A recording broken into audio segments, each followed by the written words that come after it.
nonso ele que não quer mais é quando com wampi ele que maka no ni mulo na no nye mekepepeke sa wampi ke batranga na ya na buru ilu batranga agbo onwe owo security ohun da ha chief police what is the problem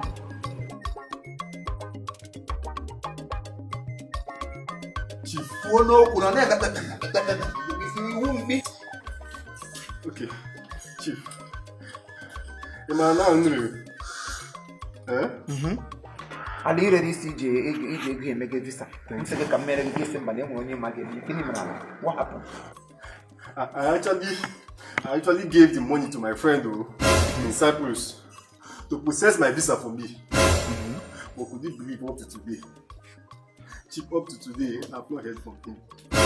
Chief, up to today, I've not heard from him. He blocked my line. He blocked me from social media. Hey, oh God. Up to date, I've not heard from him, Chief. I think I'm duped. I'm duped. Child, you're duped. Me call you, I am duped. You see it? But when you make a visa, yes, no. What's my beke? Every again, no.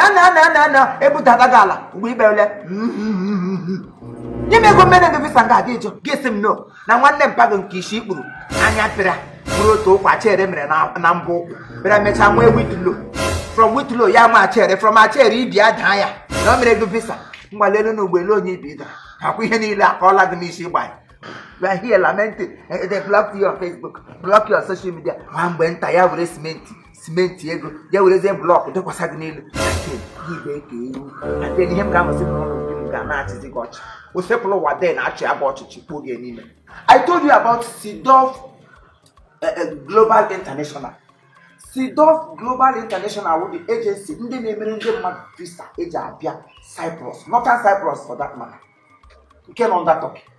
Once you were ego gị, ndị awụ 100% sure. Kamgbe mbara mara ha, I have at least given about more than 40 people their contact, and all of them are there now doing very well.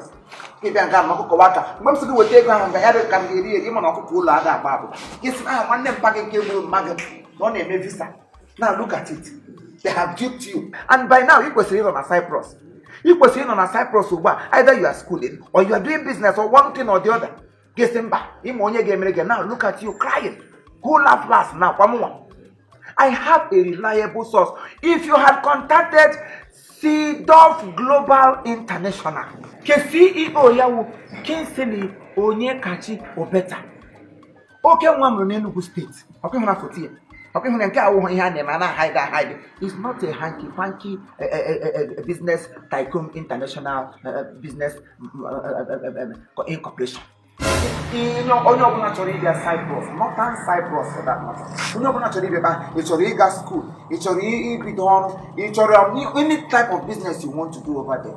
This one name guy, ile hi ga na picture. Oh, onye am na gwa gị ho ya nwo picture. Onye am na gwa gị ha lekwe photo ya. Ya email address ha. Lekwe bia no the 3 numbers, WhatsApp number no there. Their direct contact.